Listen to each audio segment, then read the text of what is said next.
Iowa, Minnesota, huge game in the Big Ten Western Division on Saturday. Let's compare the Gophers and the Hawkeyes against four common opponents right here at the Voice of College Football. Please like the video, share the videos out on social media, and subscribe right here. Catch us on Tuesday on our weekly Hawkeye show with Corey Bratta from the Hawkeye of the Storm on Tuesday. That's at 5:30 Eastern, 4:30 Central. All right, Gophers and Hawkeyes, they played Illinois, and they both lost that game, and that's one of the reasons why the Illini, up until 2 weeks ago, had control of the Big Ten Western Division. Iowa, Illinois, Hawkeyes lost by 3, 9-6. Minnesota lost 26-14. Iowa actually outpassed Illinois, believe it or not, by 54 yards. Minnesota completely couldn't throw the ball against Illinois, outgained their 214 yards. In the rushing game, Iowa dominated by Illinois by 148 yards, and Minnesota also dominated there, losing the rushing battle by 78 yards. So in total yardage, Iowa outgained by 94, Minnesota by a whopping 292 yards, yet they hung into the game into the fourth quarter. Turnovers, Iowa had the lead against Illinois, of course, with a +2, Minnesota -3. First downs, Iowa against Illinois was outgained in first downs by 5, Minnesota by 15. So you see the Gophers dominated by Illinois in this matchup. Third and fourth down conversions, Iowa typically poor, 5 for 17. Minnesota on offense was only 3 of 8. They just didn't have the ball that much. On third and fourth downs defensively, Iowa held Illinois to 7 of 19. And Illinois pretty effective against Minnesota offensively, 10 for 21. Both these teams had earlier matchups, key matchups against the Purdue Boilermakers that went in much different ways. For Iowa, just a couple of weeks ago, they defeated Purdue in a key matchup 24-3 in West Lafayette. And of course, Minnesota lost to Purdue 20-10.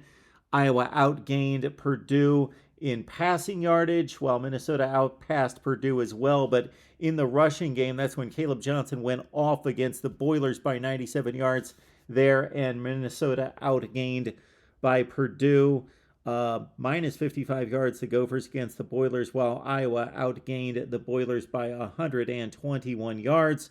They had plus in the turnover category. Minnesota and Purdue were even. First downs, Purdue with a slight edge there against Iowa and against Minnesota as well. Third and fourth down, always key. Iowa only 4 of 14 offensively. Minnesota 4 for 13, pretty much similarly ineffective at around between 25 and 33% there. Third and fourth down, though, Iowa just clamped down Aiden O'Connell and company, 4 of 21 defensively. Minnesota did a nice job at 4 for 14. As you might expect, Iowa and Minnesota both dominated Northwestern, taking on the Wildcats, who have been dismal this year en route to just a one-win Big Ten season, just like they had in 2021. For Iowa, it was a 33-13 win. For Minnesota, 31-3 just this past weekend.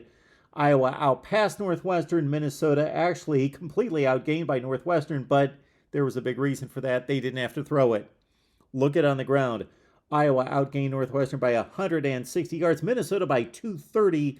So both teams had an edge in total yardage, but Iowa much more at plus 221, plus 1 in the turnover battle. Both teams first downs, Iowa by 8, Minnesota by 12, and again, just the domination across the board against Northwestern as they combined these two teams for a 64-16 win.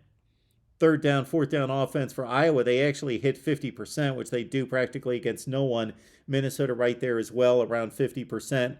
Third and fourth downs, actually Northwestern surprisingly did well against Iowa in trying to come back that entire game, 11 of 21, only 3 of 15 against the Gophers.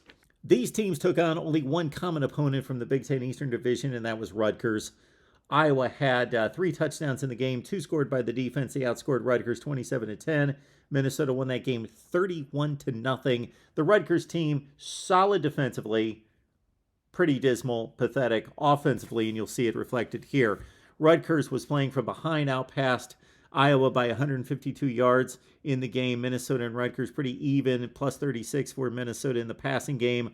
Rushing, Iowa had a big edge. Minnesota had a huge edge at 205 yards. So all told, Iowa was actually outgained by the Scarlet Knights, while Minnesota dominated the game by a plus 241. Turnovers, Iowa had 3 defensively. 2 were touchdowns. Minnesota also a plus 3 in turnover margin. First downs, Iowa actually outgained in first downs, while Minnesota a whopping plus 14 there. Third and fourth downs, Iowa dismal at 1 for 9. Again, the defense did all the work in this game. Minnesota was strong against Rutgers offensively here, 13 of 19. Maybe Minnesota's best offensive game of the season right here against Rutgers. Iowa gave up just 35% conversion on defense. Minnesota gave up just 3 of 12, 25%. So when we put it all together, it looks like this. Iowa outscored these 4 opponents by 55 points. Minnesota outscored them by 37. The Iowa passing game against its opponents, well, what does this tell us? It tells us that Iowa can't throw it, but they also don't allow much in the passing game. Minus 13, pretty much a wash. Minnesota completely outgained through the air by 262. Rushing, Iowa strong against its opponents. So that the Hawkeye game outside of the Purdue matchup was not strong in rushing, but the defense is so dominant against the run is that the numbers come out well in regards to a differential at plus 177 for Minnesota. The strong rushing game with Mo Ibrahim shows up there at plus 244. Throw it all together, and Iowa outgained these opponents by about 40 yards per game, and Minnesota actually minus 18 total. There you see Iowa's defense taking over in the turnover margin, plus 8. Minnesota at plus 1. First downs are pretty inconsequential there, minus 4 and plus 7.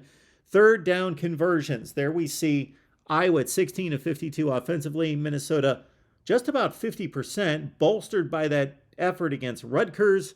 Third and fourth down defense. Iowa 29 of 81 is all they gave up. And Minnesota was just as effective pretty much at 20 of 62. Yards per play is one of the great statistics in college football. It's a great predictor of who's the better team and who's going to win a game. It measures the effectiveness of an offense or defense and the explosiveness. Let's look at Iowa. 5.22 yards per play against these 4 opponents. Minnesota not quite as effective at just under 5 yards per play against those 4 opponents. Defensively, this is where Iowa really shows up. There's only 2 teams in the nation that give up less than 4 yards per play, and against these 4 opponents, the Hawkeyes even better, 3.82 yards per play. Minnesota solid, 4.93, but there you see it right there. Iowa dominated these opponents more so than Minnesota did, especially against the key opponent, Purdue. This is a telling tale to a certain extent that Iowa went out there on the road and dominated Purdue. 24-3, wasn't a contest, wasn't a game. Minnesota, though, lost to Purdue by 10 points, and you see it on the stat sheet, was dominated in the game, was lucky to stay in the game.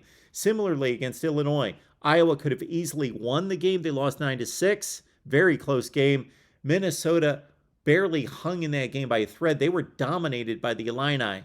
What evens out the statistics to a certain extent, even though Iowa has a clear edge, is that Minnesota more thoroughly dominated a Rutgers team in their matchup against the Scarlet Knights 31-0, while Iowa clearly won the game, didn't have any issue winning the game, but won it with big plays on defense rather than consistently moving the ball and stopping Rutgers in the passing game, where they gave up some garbage yardage in the fourth quarter. Throw it all together. The odds makers in Vegas say Minnesota at home's a 2.5-point favorite. We will make our pick as we always do on Patreon. Join us there. MarkRogersTV. Search it there on Patreon. You get Steve Merrill's under the radar selection. He's 10-1 against the spread. My picks as well. Please join us there. And we'll be back, of course, on Tuesday for Iowa Hawkeyes Live at 5:30 Eastern, 4:30 Central with Corey Bratta.